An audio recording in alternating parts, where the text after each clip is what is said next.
ஒரு பெரிய பிரச்சனை, டைவர்ஸ் நோட்டீஸ் வரை வந்துடுச்சு ஃபஸ்ட் இயர்லேயே. அப்போது எல்லோரும் பைரவருக்கு தேய்பிர அஷ்டமியில் தடியங்காய் போட்டு விளக்கேற்றுங்கன்னு சொன்னாங்க.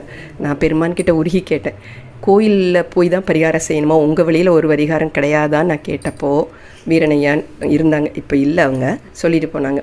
மகாதேவ மாலையில் 82வது பாடல், அடிமை செய்ய புகுந்திடும் என் போல்வார் குற்றம் 1000 பொறுத்தருளும் அரசே, நான் ஏன் கொடுமை செய்யும் மனத்தாலே வருந்தி அந்தோ குரங்கின் கை மாலை என குலையா நின்றேன், கடுமை செய்ய பிறர் துணிந்தால் அடிமைதனை கண்டிருத்தல் அழகன்றே அப்படின்னு அந்த பாட்டு வரும். அந்த பாட்டை உங்களால் முடிஞ்ச வரை 9 முறையிலேருந்து 108 முறை வரை எவ்வளவோ சொல்லுங்கள். நீங்கள் பெருமானை எப்படி பிடிச்சிருக்கீங்களோ அதுக்கு பொறுத்து ஒரு வாரமோ ஒரு மாதமோ ஒரு வருஷமோ உங்களுக்கு ரிசல்ட்டு தெரியும்னு சொல்லிட்டு போயிட்டாங்க. சாயங்காலம் 108 முறை சொன்னோம், காலையில் 108 முறை சொன்னோம், மறுநாள் சாயங்காலமே மாப்பிள்ளைகிட்ட இருந்து ஃபோன் வந்துருச்சு. அதே மாதிரி நிறைய விஷயங்கள் நான் சொல்லி எத்தனையோ குடும்பங்கள் சேர்ந்துருக்கு. இந்த மாதிரி பிரிஞ்சு இங்கே வருவாங்க.